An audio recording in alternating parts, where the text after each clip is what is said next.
राम नारायण राम. जेव्हा आपण काहीही चिंतन करतो, चांगले किंवा वाईट, तेव्हा ते विवेकाला माहीत असते, विवेकच त्याला जागृत करतो.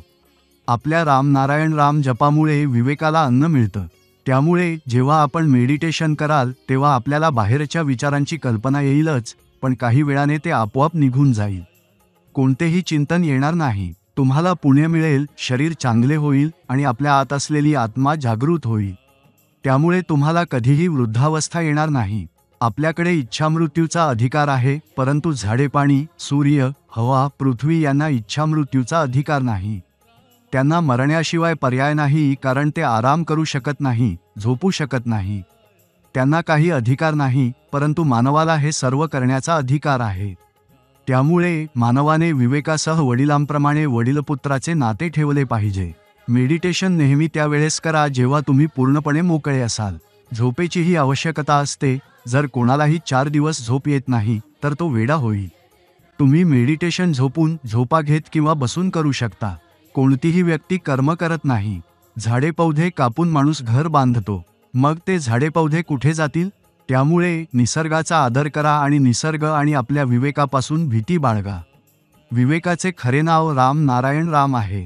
जीवनात कोणालाही भीती बाळगू नका, कारण ईश्वर आणि अल्लाह आपल्या दास आहेत. आकाश, पाणी, पृथ्वी हे आपल्या दास आहेत. हिंदू मुस्लिम यांचे रक्त एकच आहे. दोन्हींचा निसर्ग एकच आहे. तर आपण सर्व वेगळे कसे होऊ? निसर्गाचा संविधान, निसर्गाचा विचार, निसर्गाचे शिक्षण, निसर्गाचा आधार सर्वांसाठी आहे. हे सर्व मोकळ्या मिळत आहे.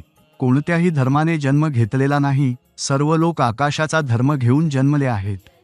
आणि विवेक आपला ईश्वर आहे. तर वेगळ्या धर्माची आवश्यकता नाही. पृथ्वीवर इतका धर्म असताना देखील लोक भिकारी आहेत. पृथ्वीवर राहण्यासाठी घर नाही, शाळा, कॉलेज नाही, रुग्णालय नाही, तर हे कोणते धर्म आहे? जो धर्म आपल्याला सेवा देऊ शकत नाही तो धर्म असू नये.